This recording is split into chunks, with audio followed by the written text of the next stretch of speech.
Hello दोस्तों, राधे राधे। कैसे हो आप लोग? उम्मीद है आप लोग अच्छे होंगे और अपनी अपनी पढ़ाई अच्छे से कर रहे होंगे। और दोस्तों, तो आज हम पढ़ने वाले हैं बाल मनोविज्ञान। और उस दिन हमने शिक्षा मनोविज्ञान और मनोविज्ञान के परिचय के बारे में बात करी थी। आज हम बात करेंगे बाल मनोविज्ञान के बारे में। तो बाल मनोविज्ञान के अंतर्गत वृद्धि एवं विकास का अध्ययन किया जाता है दोस्तों।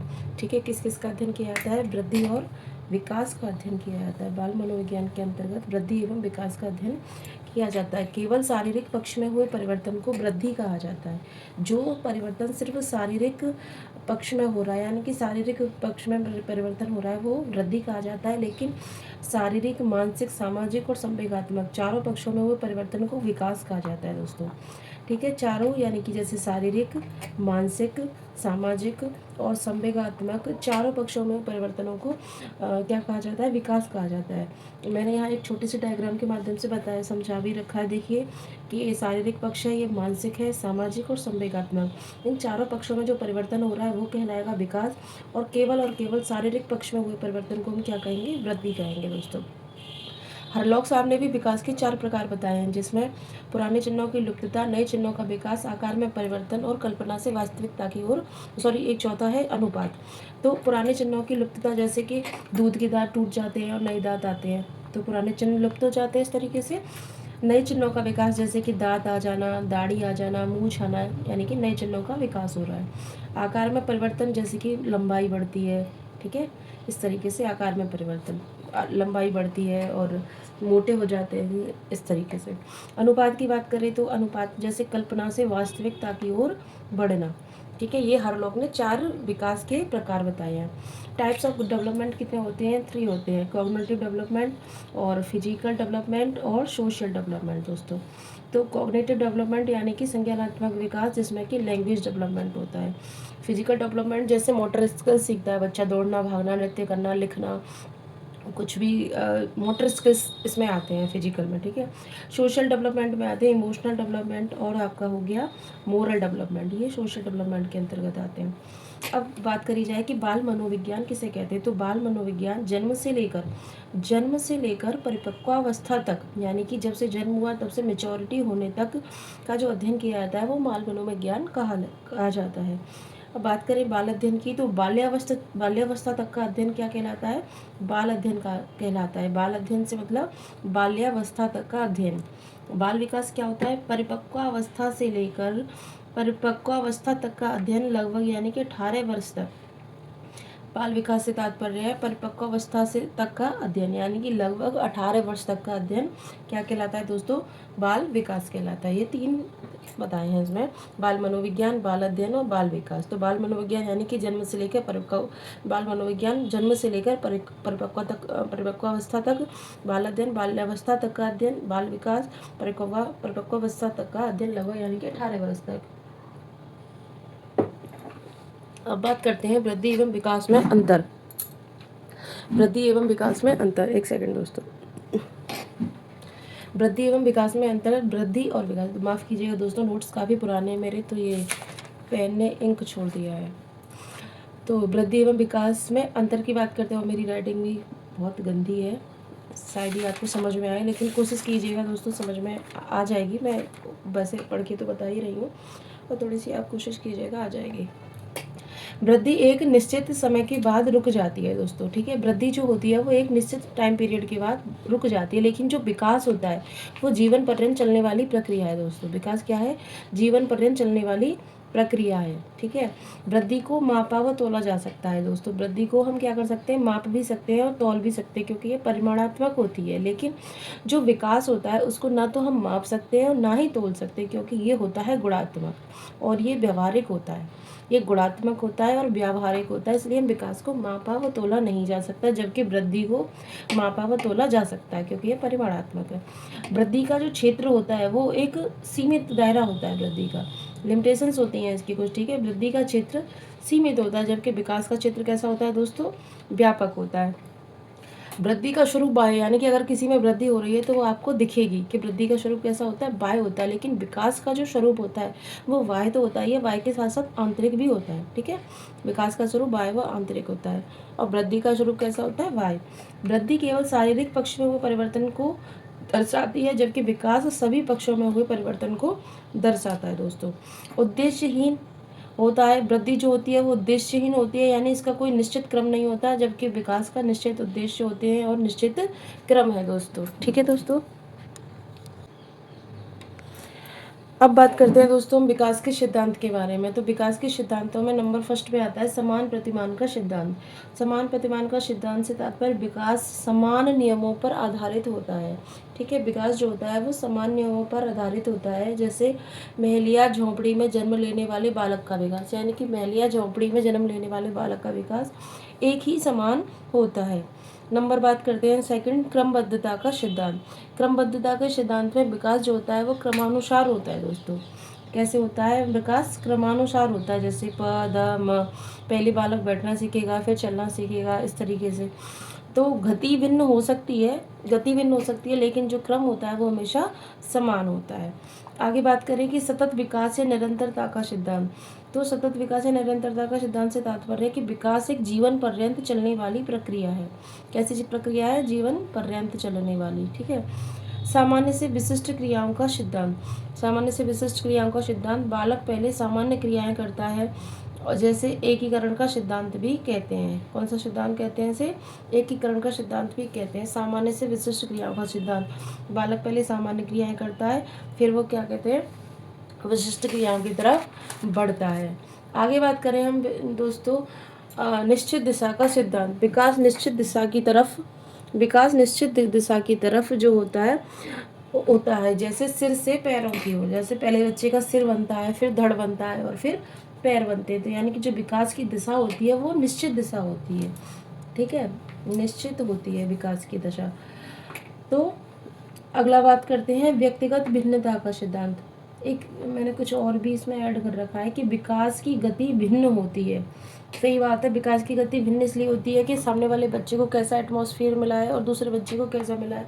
तो जो विकास हो रहा है वो विकास तो सभी में होगा, लेकिन गति भिन्न हो सकती है। किसी का विकास जल्दी हो रहा है, किसी का विकास मतलब जैसा बच्चे को एनवायरनमेंट मिल रहा है, जैसा बच्चे को वातावरण मिल रहा है, उसी के विकास में सबसे ज़्यादा रोल होता है वो हेरिडिटी का तो होता ही है, लेकिन एनवायरनमेंट का भी होता है दोस्तों। किसी बच्चे को कैसी सुविधाएं मिल रही हैं उसके अनुसार उसके जो विकास की दर है उसमें वृद्धि होती रहती है, यानी कि वृद्धि देखने को मिलती है, भिन्नताएं।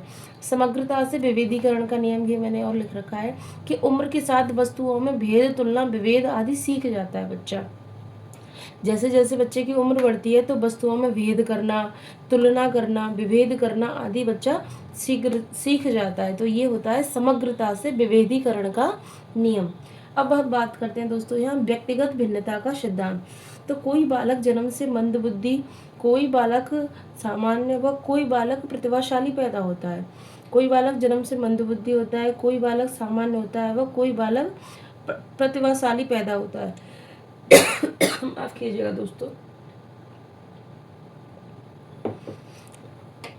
तो ये हो गया व्यक्तिगत भिन्नता का सिद्धांत, यानी कि कोई बच्चा हो सकता है जन्म से मंदबुद्धि हो, कोई बालक सामान्य हो, कोई बालक प्रतिभाशाली हो। ये हो गया व्यक्तिगत भिन्नता है ये दोस्तों। कैसी है व्यक्तिगत भिन्नता? अब हम बात करते हैं कि विकास की गति की भिन्नता का सिद्धांत। तो मंदबुद्धि बालक का विकास मंद गति से होगा, औसत बालक का विकास सामान्य गति से होगा और प्रतिभाशाली बालक का विकास तीव्र गति से होता है। यानी कि यह विकास की गति की भिन्नता का सिद्धांत है। अंतर क्रिया का सिद्धांत, पहले बालक की अपेक्षा दूसरे बालक का विकास तीव्र गति से होता है।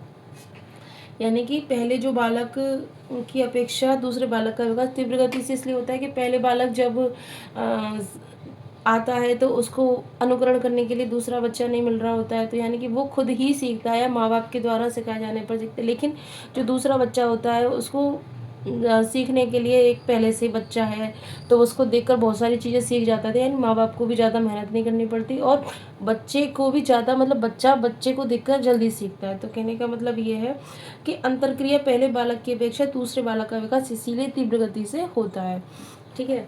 वर्तुलकार का सिद्धांत, विकास लंबाई में न होकर चारों ओर से होता है। वर्तुलकार का सिद्धांत से तात्पर्य है कि विकास जो है वो लंबाई में न होकर चारों ओर से हो रहा है। ठीक है।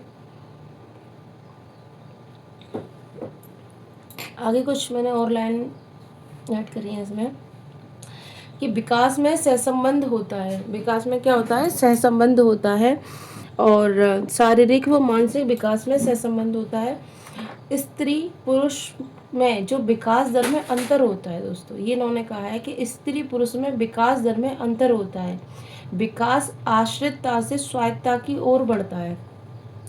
विकास कैसे बढ़ता है? आश्रितता से स्वायत्तता की ओर बढ़ता है। यानी पहले बच्चा जब चलता है तो माँ बाप उसे पकड़कर चलना सिखाते हैं, उंगली पकड़ के चलता है या किसी वस्तु का सहारा लेके चलना सीखता है, लेकिन फिर बाद में बच्चा खुद ही दौड़ना शुरू कर देता है, चलना शुरू करता है। यानी कि ये हर हर फील्ड में ये बात क्या कहते हैं, लागू हो रही है कि विकास जो होता है वो आश्रितता से स्वायत्तता की ओर बढ़ता है। यानी कि पहले छोटा बच्चा होता है तो हर चीज़ को पूछ पूछ के करता है, हर चीज़ माँ बाप को बतानी पड़ती है, फिर बाद में बच्चा खुद करना सीख जाता है।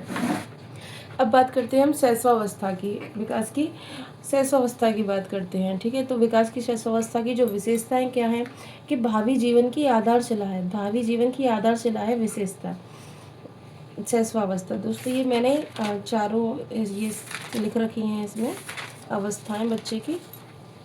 तो अब हम इन्हीं को पढ़ते हैं और उम्मीद है आपको ये नोट्स बहुत हेल्पफुल होंगे और आप अपनी पढ़ाई अच्छे से कर रहे होंगे। आप इन्हें पढ़ लोगे तो इनके अलावा मुझे नहीं लगता कि आपको कहीं से और हाथ पैर मारने की ज़रूरत है कि यहाँ से पढ़ लें।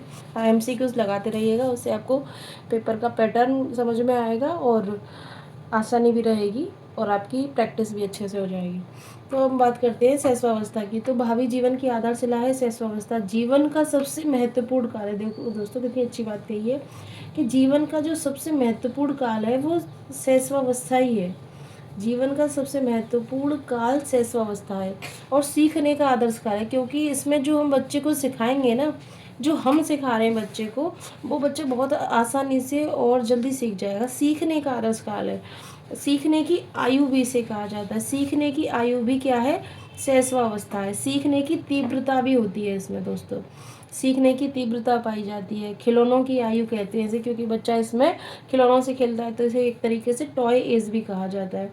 अनुकरण की प्रवृत्ति, जैसा कि मैंने पहले भी बताया कि दूसरे बच्चों को देखकर बच्चा खुद करना सीखता है, तो अनुकरण की प्रवृत्ति पाई जाती है। जैसे पापा क्या कर रहे हैं, अच्छा पापा ऐसे बाल काटते हैं तो मैं भी ऐसे बाल काटूंगा, पापा ऐसे तैयार होते हैं, तो मतलब बच्चा कॉपी करता है। कहने का मतलब ये है दूसरों को देख के बच्चा कॉपी करने की कोशिश करता है।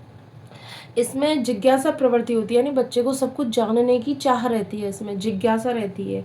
ठीक है, दोहराने की प्रवृत्ति पाई जाती है, यानी कि जो हम बोलेंगे वही बच्चा बोलेगा। इसमें दोहराता है बच्चा, क्योंकि उसको जो हम बोल रहे हैं वो वही सीख रहा है, वही उसकी दुनिया है, तो जैसा हम बोलेंगे वो वैसा ही सीखेगा।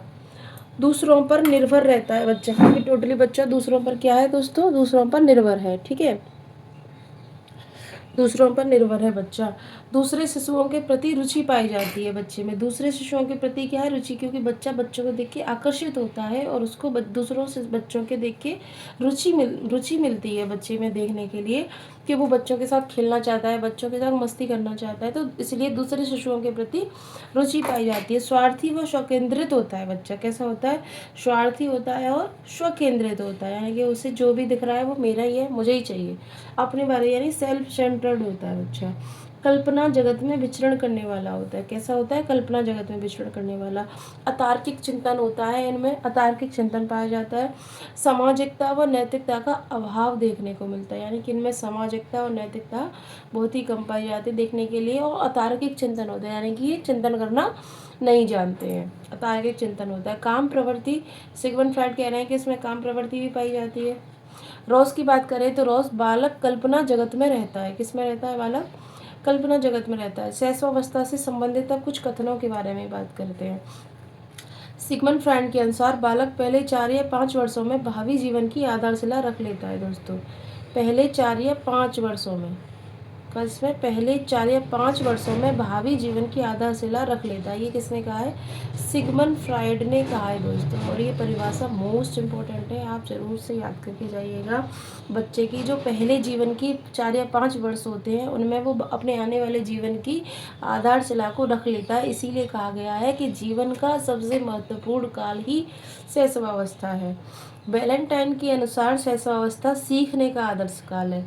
सीखने का आदर्श काल किसने कहा है दोस्तों? वैलेंटाइन ने कहा। इसमें ही मैंने बताया था सीखने का आदर्श काल है शैशवावस्था, तो आप ऐसे याद कर लीजिएगा लगा के ट्रिक के सीखने का आदर्श काल कौन किसने कहा है? वैलेंटाइन ने कहा है। और पहले 4 या 5 वर्षों में भावी जीवन की आधारशिला रख लेता है। ये किसने कहा है? सिगमंड फ्राइड ने कहा है। रूसो ने कहा है कि व्यक्ति के कान, आँख और नाक उनके प्रारंभिक शिक्षक होते हैं। कौन होते हैं? प्रारंभिक शिक्षक। किसने कहा है ये?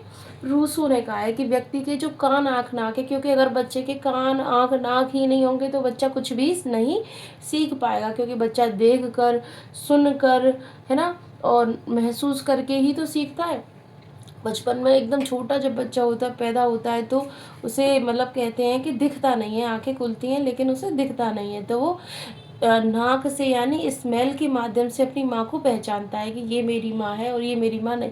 उसको मतलब जो चेहरा पहचानना नहीं आता, बच्चा जब पैदा होता है तो वो चेहरा पहचान नहीं पाता है, तो उस समय वो अपनी माँ की सुगंध से, या जो भी कहते हैं माँ की मतलब स्मेल से ही वो अपनी माँ को पहचानता है।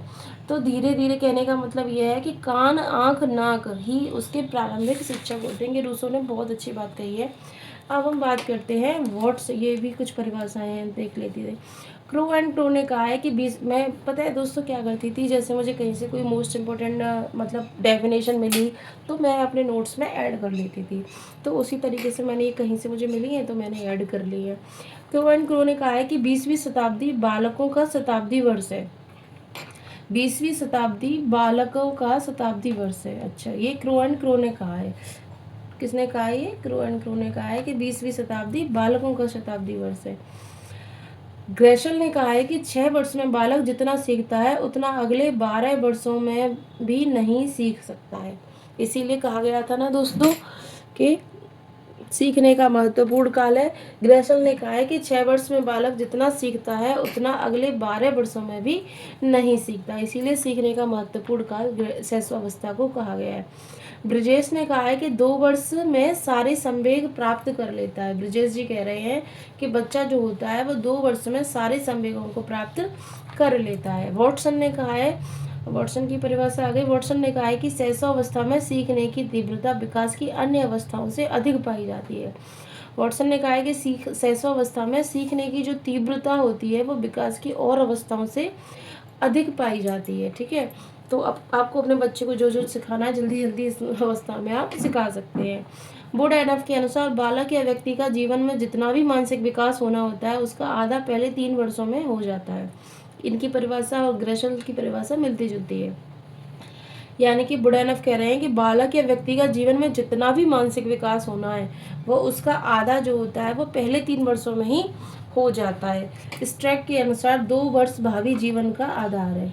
कैसे हैं 2 वर्ष भावी जीवन का आधार? जो ब्रजेश ने कहा है कि बच्चा 2 वर्ष में सारे संवेग प्राप्त कर लेता है, ये संवेगों की बात कर रहे हैं कि ब्रजेश कह रहे हैं कि 2 वर्ष में सारे संवेग प्राप्त कर लेता है, और स्ट्रैंग ने कहा है कि 2 वर्ष भावी जीवन का आधार है।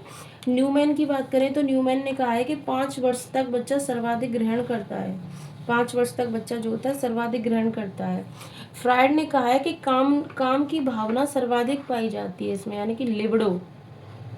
काम की भावना को उन्होंने क्या नाम दिया है? लिबिडो कहा है कि काम की भावना सर्वाधिक इसमें देखने को मिलती है।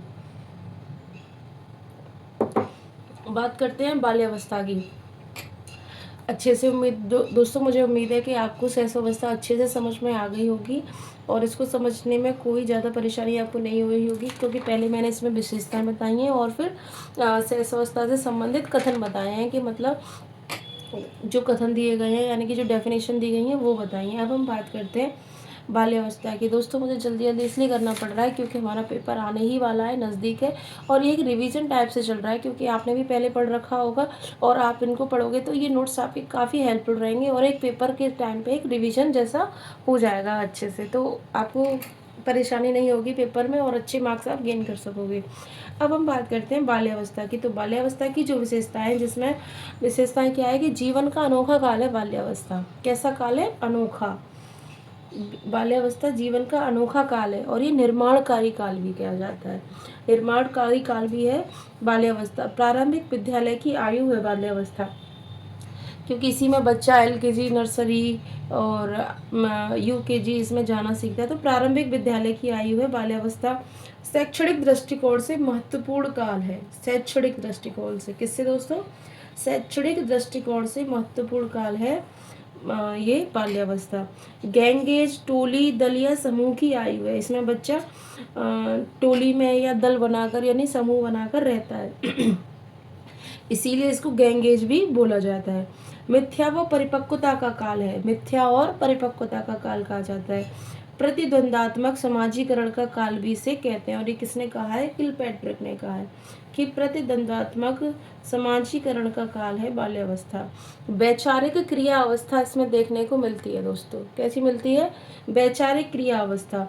मूर्त चिंतन की अवस्था है ये, यानी कि मूर्त चिंतन आप समझ रहे हैं, किसी को देखकर, किसी चीज को देखकर उसके बारे में चिंतन कर रहा है बच्चा, तो ये मूर्त चिंतन, ये आप जरूर से याद रखिएगा। मूर्त चिंतन, मूर्त चिंतन की अवस्था कौन सी है? बाल्यावस्था। शारीरिक व मानसिक विकास में स्थिरता पाई जाती है देखने को। जिज्ञासा प्रवृत्ति में यहाँ प्रबलता आ जाती है। अभी मैंने बताया था कि शैशवावस्था में जिज्ञासा प्रवृत्ति देखने को मिलती है, लेकिन प्रबलता कहाँ आ रही है जिज्ञासा प्रवृत्ति में? बाल्यावस्था में। यथार्थवादी दृष्टिकोण पाया जाता है दोस्तों। यथार्थवादी दृष्टिकोण पाया जाता है। रचनात्मक प्रवृत्ति का विकास देखने को मिलता है इसमें। ठीक है दोस्तों, रचनात्मक प्रवृत्ति का विकास देखने को मिलता है।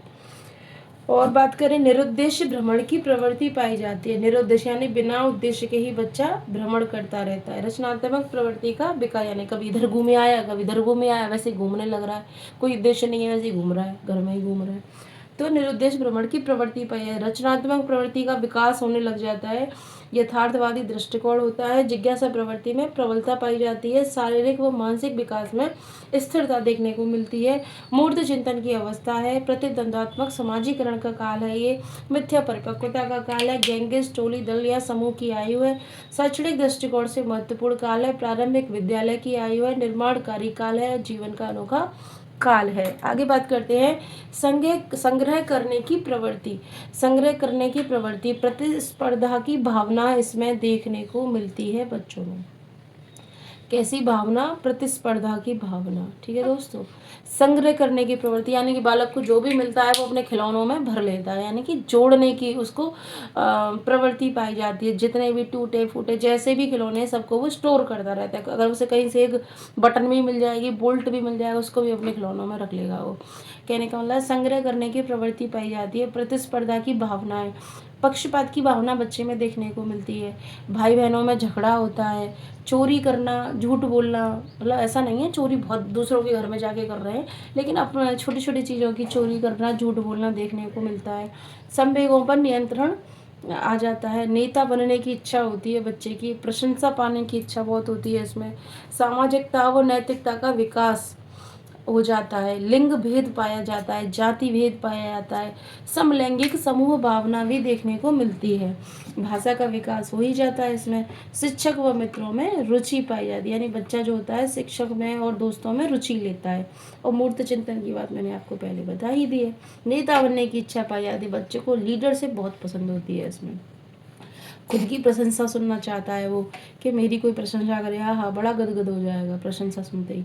ठीक है, इसमें लिंग भेद और जाति भेद देखने को मिलता है दोस्तों। कैसा? लिंग भेद और जाति भेद। और अभी उसमें संवेगों पर नियंत्रण, इसमें संवेगों पर नियंत्रण आ जाता है। पक्षपात की भावना, भाई बहनों में झगड़ा, चोरी करना, झूठ बोलना आदि ये कुछ ये भी गुण इनमें आ जाते हैं बच्चों में। अब इन्हें गुण कहें आप गुण कहें, लेकिन ये बहुत लॉन्ग टर्म नहीं होते हैं। बच्चे को अगर माता पिता सिखाते हैं तो बच्चे समझने भी लगते हैं, सीख भी जाते हैं, ऐसा कुछ नहीं है। हाँ छोटे छोटे लेकिन आते हैं। बच्चा झूठ बोल देता है मार से बचने के लिए, डांट से बचने के लिए। अगर बच्चे से कोई गलती हो जाती है तो बच्चा झूठ बोल देता है, लेकिन धीरे धीरे बच्चे को समझ में आने लगती है। अगर माता पिता समझाते हैं तो बच्चा सही रास्ते पर भी आ जाता है। ऐसी कोई बहुत बड़ी चीज़ नहीं है। फ्राइड की बात करें, कामुकता, फ्राइड कामुकता यानी कि इसमें न्यून होती है कामुकता, लेकिन उसमें सर्वाधिक हो रही थी। शैशवावस्था में जो थी कामुकता वो सर्वाधिक थी, जबकि इसमें कामुकता जो है वो कैसी है दोस्तों? न्यून हो गई है। बाल्यावस्था से संबंधित कुछ कथनों के बारे में बात करते हैं। किलपैट्रिक ने क्या कहा है दोस्तों? किलपैट्रिक ने कहा है कि प्रतिद्वंदात्मक समाजीकरण, अभी मैंने यही बताया था, ये रहा, प्रतिद्वंदात्मक समाजीकरण का काल है। तो किलपैट्रिक ने कहा है कि प्रतिद्वंदात्मक समाजीकरण का काल है। रॉस के अनुसार बाल्यावस्था मिथ्या व परिपक्वता का काल है। कैसा है? मिथ्या व परिपक्वता का काल है। कॉल एवं ब्रूस के अनुसार बाल्यावस्था जीवन का अनोखा काल है। स्ट्रेंज, जीवन का अनोखा काल किसने कहा है? कॉल एवं ब्रूस ने कहा है। ठीक है। स्ट्रैंग के अनुसार, स्ट्रैंग ने कहा है कि शायद ही ऐसा कोई खेल होगा, शायद ही ऐसा कोई खेल होगा जिसे 10 वर्ष के बालक ने न खेला हो। ये बात किसने कही है? स्ट्रैंग ने कही है। मोस्ट इम्पोर्टेंट डेफिनेशन है ये। स्ट्रैंग ने कहा है कि शायद ही ऐसा कोई खेल हो जिसे 10 वर्ष के बालक ने न खेला हो। कॉल एवं ब्रूस ने भी क्या कहा है कि बाल्यावस्था जीवन का अनोखा काल है। ब्लेयर, जॉन एवं सिम्पसन के अनुसार, ब्लेयर, जॉन और सिम्पसन ने क्या कहा है कि शैक्षणिक दृष्टिकोण से बाल्यावस्था से महत्वपूर्ण विकास की अन्य कोई अवस्था नहीं है। ब्लेयर, जॉन और सिम्पसन ने कहा है कि शैक्षणिक दृष्टिकोण से बाल्यावस्था से जो महत्वपूर्ण है वो विकास की कोई और अन्य अवस्था नहीं है, क्योंकि बच्चा इसी में स्कूल जाना प्रारंभ करता है। ठीक है दोस्तों, आगे हम बात करते हैं बर्ड की। तो बर्ड ने क्या कहा है कि भ्रमण व साहसिक कार्य होते हैं। इसमें बच्चा भ्रमण भी करता है और कुछ साहसिक कार्य भी करता है। अब हम बात करते हैं किशोरावस्था के बारे में। दोस्तों, उम्मीद है आपको यहाँ तक अच्छे से समझ में आ गया होगा और आप अच्छे से इन नोट्स को एंजॉय कर रहे होंगे। और चलो आगे बात करते हैं किशोरावस्था की। तो किशोरावस्था में, किशोरावस्था की कुछ विशेषताएं, जैसे जीवन का सबसे कठिन काल है किशोरावस्था। किशोरावस्था कैसा है? जीवन का सबसे कठिन काल। किसको कहते हैं? किशोरावस्था को कहते हैं। आंधी तूफान की अवस्था भी किशोरावस्था। एक सेकंड दोस्तों, मैं पानी पी लेती हूँ।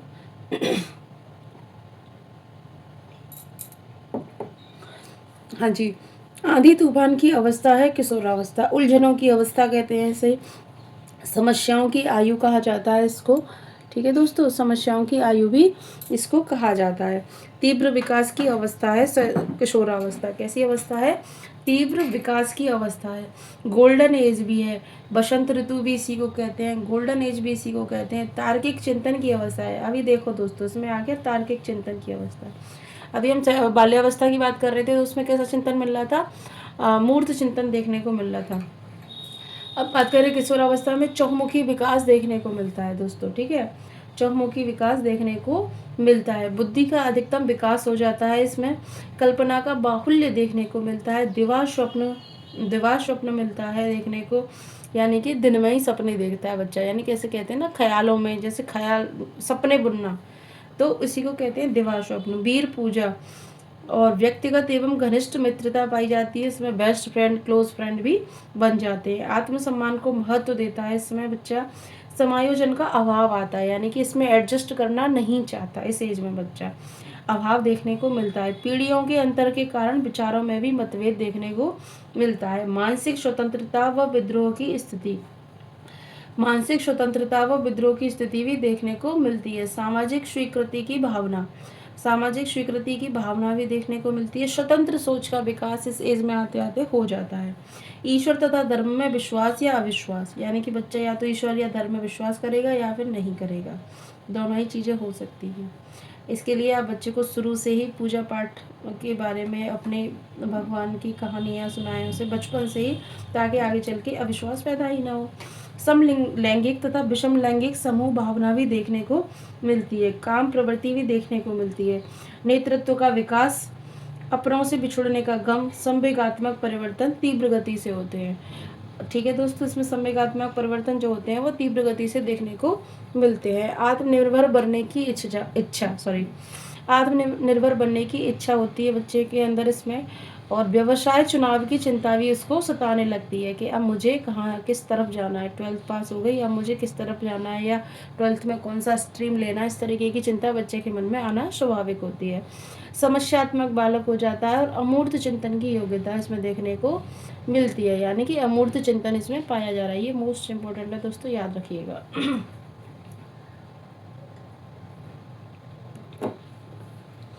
अब बात करते हैं हम किशोरावस्था से संबंधित कुछ कथनों के बारे में। हाँ, ये एक डेफिनेशन भी लिख रखी है मैंने कि वैलेंटाइन ने कहा है कि आपराधिक प्रवृत्ति की ओर बढ़ता है और घनिष्ठ मित्र बनाता है। वैलेंटाइन ने कही है किशोरावस्था को लेकर कि जो बच्चा होता है वो अपराध प्रवृत्ति की ओर बढ़ता है और घनिष्ठ मित्र बनाता है। अब इसमें बात करते हैं किशोरावस्था से संबंधित कथन। स्टेनले हॉल, किशोरावस्था तनाव, दबाव और संघर्ष की आयु है। किसने कहा है? तनाव, दबाव और संघर्ष के बारे में किसने कहा है? स्टेनले हॉल ने कहा है दोस्तों, ठीक है। स्टेनले हॉल ने एक और परिभाषा दी है कि किशोरावस्था में शारीरिक, मानसिक, संवेगात्मक परिवर्तन जो है वो अकस्मात होते हैं, अचानक होते हैं। यानी कि तनाव, दबाव व संघर्ष की आयु भी स्टेनले हॉल ने बताई है। और किशोरावस्था में शारीरिक, मानसिक व संवेगात्मक परिवर्तन अकस्मात होते हैं। ये किसने कहा है? स्टेनले हॉल ने कहा है। किलपैट्रिक, किशोरावस्था जीवन का सबसे कठिन काल है। किशोरावस्था जीवन का सबसे कठिन काल है, ये किसने कहा है? किलपैट्रिक ने कहा है। रॉस के अनुसार किशोरावस्था शैशवावस्था की पुनरावृत्ति है। अच्छा दोस्तों, ये मोस्ट इम्पोर्टेंट है कि जीवन का सबसे कठिन काल किसने कहा है? किलपैट्रिक। कठिन काल के बारे में कौन कह रहे हैं? किलपैट्रिक कह रहे हैं। रॉस ने कहा है कि किशोरावस्था शैशवावस्था की पुनरावृत्ति है, यानी कि जो शैशवावस्था में हो रहा है उसकी पुनरावृत्ति होती है, रिपीटेशन होता है। ये किसने कहा है? रॉस ने कहा है। स्किनर ने क्या कहा है? स्किनर ने कहा है कि निर्णय लेने का अनुभव न होना, इसमें बच्चे को निर्णय लेने का अनुभव नहीं होता, अनुभवहीन होता है, ये कहना चाह रहा है। या निर्णय तो लेता है लेकिन उसको अनुभव नहीं होता। बड़ी बात कही है इन्होंने, ये स्किनर ने। तो दोस्तों, आज मैंने आपको बाल मनोविज्ञान के बारे में बताया और वृद्धि विकास के बारे में बताया। बाल्यावस्था, शैशवावस्था, किशोरावस्था, ये तीनों स्टेज बताई मैंने आपको। अब रह गया आपका शारीरिक विकास, ठीक है। अब मैं शारीरिक विकास को भी चलो इसी में बता देते हैं, आगे बता देंगे शारीरिक विकास को। उम्मीद है आपको ये वीडियो अच्छा लगा होगा और काफ़ी हेल्पफुल रहेगा आपके लिए। और आपको वीडियो अगर अच्छा लगा है तो कमेंट में मुझे ज़रूर बताइएगा। अगर दोस्तों मुझे कुछ इसमें सुधार करने की ज़रूरत है तो वो भी आप मुझे प्लीज़ बता सकते हैं। और मैं भी आप लोगों की तरह एक क्या कहना चाहिए कि छात्र ही हूँ, और बस मैं अपना एक्सपीरियंस शेयर कर रही हूँ आपके साथ। और जो मैंने नोट्स अपने पेपर में पढ़े थे वो मैं शेयर कर रही हूँ। और मैं चाहती हूँ कि इनका लाभ आपको भी मिले। तो मेरी वीडियो में अंत तक बने रहने के लिए धन्यवाद। और आपको जो भी सुझाव देना है वो आपके सुझाव सादर आमंत्रित हैं। तो चलिए दोस्तों, मिलते हैं नेक्स्ट वीडियो में। तब तक के लिए राधे राधे, जय हिंद, जय भारत।